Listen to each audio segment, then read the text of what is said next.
My name is Leila, and I'm 21 years old. I was born and raised in a traditional family where family honor and my parents' decisions were considered far more important than a daughter's happiness. Since childhood, I dreamed of true love. I wanted to meet someone who would understand me, who would touch my heart before touching my body, who would make me feel alive. But life had completely different plans. The moment I finished my studies, my parents announced, "Leila, you are engaged to your cousin. The wedding will take place next month." I was utterly shocked. Nobody asked me if I was ready. Nobody asked if I even liked him. All they said was, "This is our decision. It is for the family's respect." Cue on the wedding day. Everyone was smiling except me.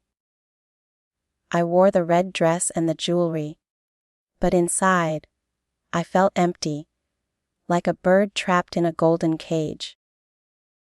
And then came the first night of my marriage. The room was decorated beautifully with flowers, candles, and perfumes. Everyone outside was teasing, laughing, waiting for us to begin our new life. But when the door closed, a heavy silence filled the air. I sat on the bed, my heart beating fast, my hands shivering. I was nervous, but also curious. I wondered, would it be like the stories I had heard? Would it be romantic, full of love and passion? But nothing like that happened. My husband entered the room, looking more tired than excited. He didn't smile. He didn't say anything sweet. He just sat on the chair, scrolling through his phone. Minutes passed, stretching into an agonizing eternity. My body was burning with nervous energy. I wanted him to come closer, to talk, to at least hold my hand. But instead, he finally stood up, turned off the light, and lay down beside me without a single word, without even looking at me. I felt completely frozen. The night that people call the most special in life was the most boring and painful for me. There were no emotions, no kisses, no love, only silence. We both turned away from each other, too shy, too distant, too utterly disconnected. I cried quietly under the blanket. That was the first time I realized marriage without love feels like a punishment. The next morning, relatives teased us again, asking, "So, how was the night?" I forced a smile, but deep inside, my heart was shattered. Days passed.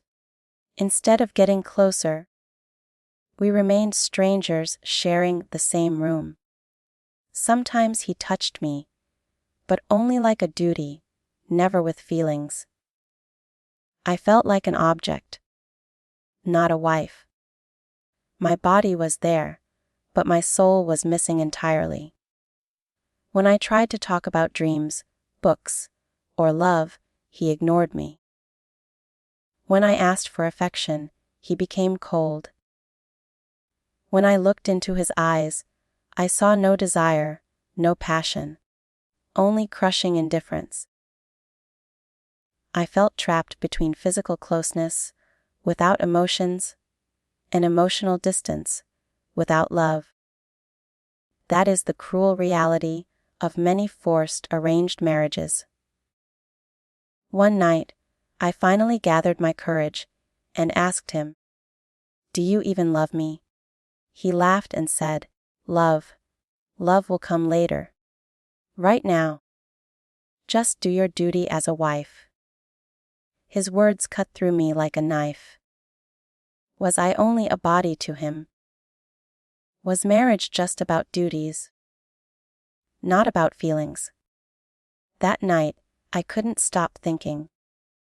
My body was lying next to his, but my mind was a million miles away. Slowly, I began to understand. Many arranged marriages look perfect from the outside. Big weddings, happy families, expensive clothes. But inside the bedroom, there is silence, there is boredom, or even crushing pain. Nobody talks about it, because society teaches us to stay quiet, to endure. But I couldn't stay quiet anymore.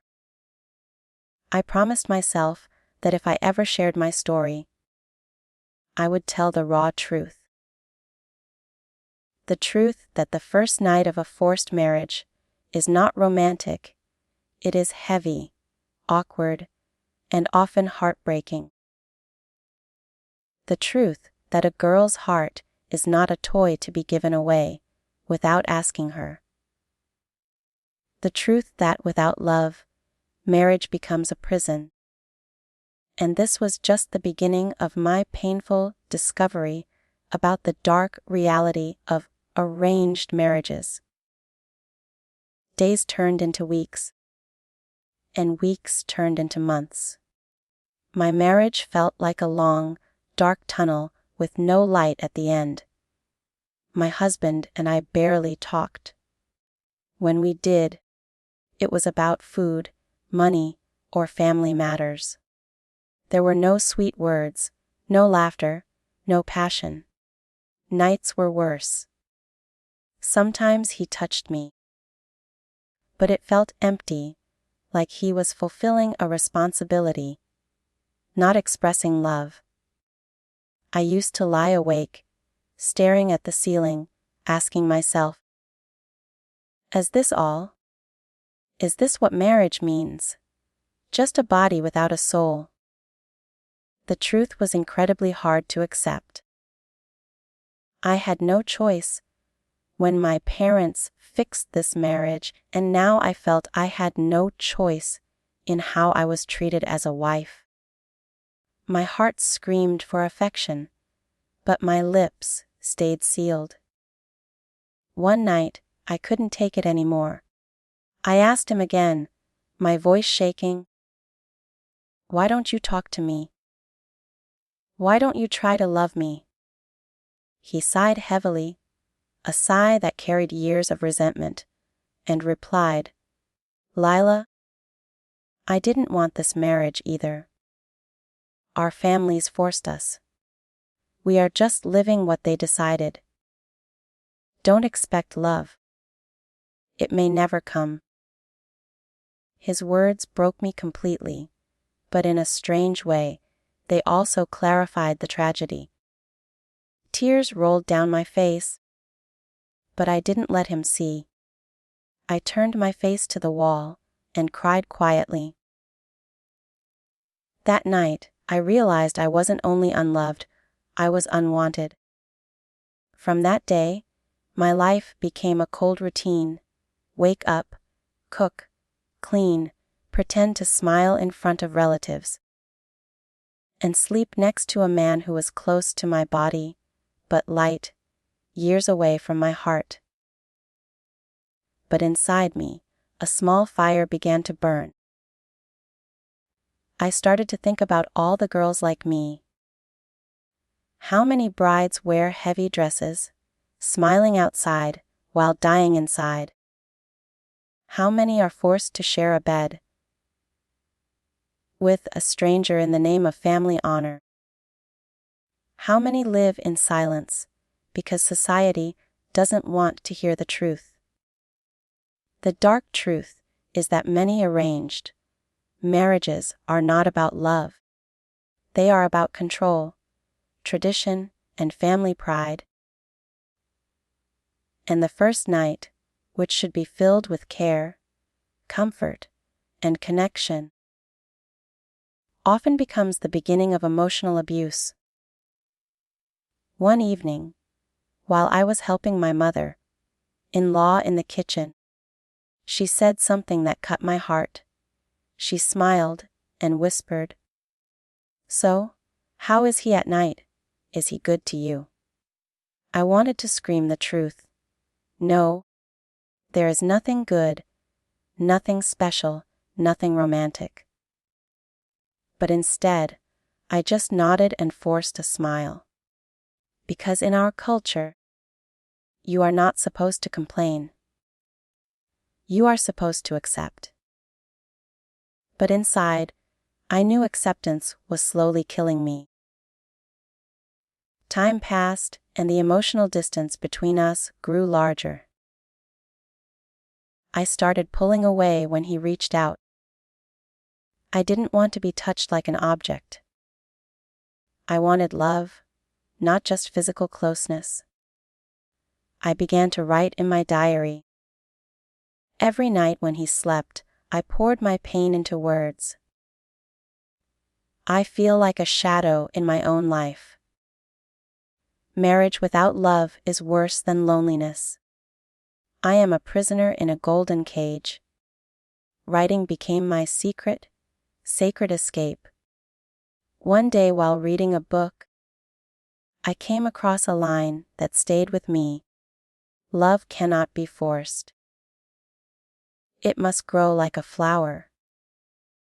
That was the truth I wanted to scream to the world.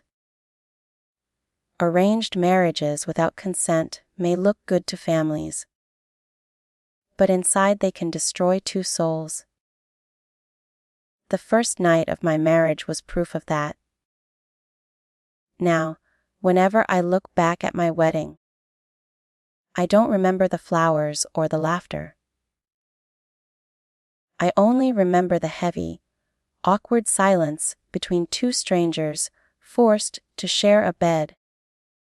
That is the dark truth of arranged marriages without consent. It was not a fairy tale. It was the night I realized that love cannot be ordered by parents or society. After everything, my message is clear. Marriage is not about duty, control, or family pressure.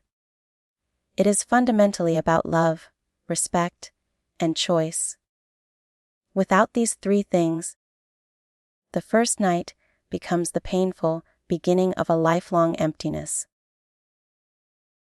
So, if you are a parent, please listen to your children. Let them choose. Their happiness is your true honor. And if you are a young person, don't stay silent. Speak for your happiness and for your future. Because a marriage without love may look strong from the outside, but inside, it is only emptiness.